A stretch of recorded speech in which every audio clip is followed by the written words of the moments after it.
사용자가 근로의 대가로 지급하는 임금, 근로자의 생존권과 직결되는 만큼 그 중요성은 크다고 할 수 있습니다.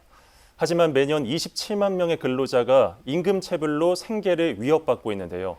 지난 9월 임금체불 방지법이 국회를 통과했지만 여전히 노동 현장의 목소리는 녹록지 않은 것으로 전해집니다. 보도에 김동엽 기자입니다.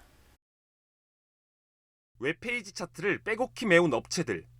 그 옆엔 이들의 사업장 소재지와 금액이 기재돼 있습니다. 이렇게 작성된 명단 페이지는 넘기고 넘겨도 끝이 나지 않습니다. 고용노동부가 홈페이지를 통해 공개하고 있는 경남 지역 체불 사업주 명단입니다. 공개된 사업장은 80여 곳에 이릅니다. 상반기 전국 임금 체불의 규모는 1조 400억 원 수준. 지난해 같은 기간보다 26%나 늘어났습니다. 추후 집계될 한 해 체불 규모가 사상 최초 2조 원을 돌파할 거란 우려 섞인 전망도 들려오는 상황. 고용노동부 진주지청에 따르면 지난 9월 기준 서부 경남 체불 누계액은 약 195억 원. 이는 지난해 같은 기간 147억 원에서 32% 증가한 수치입니다. 실제 체불 신고가 접수되지 않은 사례까지 합하면 실질적인 체불 금액 규모는 더 크다는 얘기입니다. 고금리와 고물가로 인한 경기 침체 장기화가 영세 사업장이 주류를 이루는 우리 지역에 큰 영향을 미친 결과로 풀이됩니다.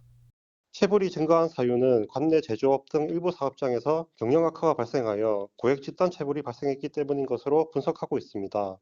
관련 법령들에선 체불 사업주에 대한 형사처벌은 물론 근로자를 위한 대지급금 근거 규정이 명문화되어 있습니다.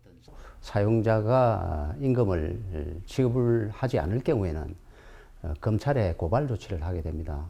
그러면은 사용자가 형사처벌을 받도록 되어 있습니다.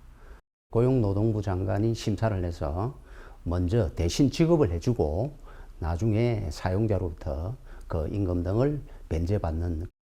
하지만 노동 현장에서 들려오는 목소리는 관련 법령의 입법 취지와는 거리가 있어 보입니다.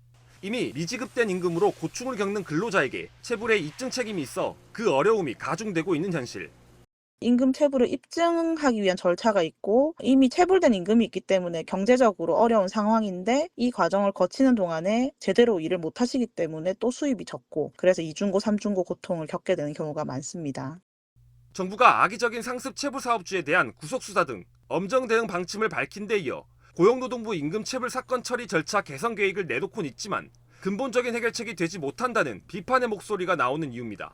일각에선 빠른 체불임금 지급을 독려하기 위해 마련된 반의사 불벌제 조항을 사업주가 오히려 악용할 수 있다는 의견도 나옵니다. 근로자가 치아를 하는 경우에 사용자에게 처벌을 갖다 하지 않습니다. 이게 많이 악용되는 소지들이 있고 정부에서는 반의사 불벌제를 갖다가 없애야 되는 게 아니냐. 그래야 사업주가 고의로 체불을 하지 않는 게 아니겠느냐 이런 이야기들이. 근로자 생계를 위한 수입의 원천인 임금. 그 중요성만큼 법 제도적 방안 마련을 넘어 사회적 관심과 노력들이 더해져야 할 것으로 보입니다. SCS 김동엽입니다.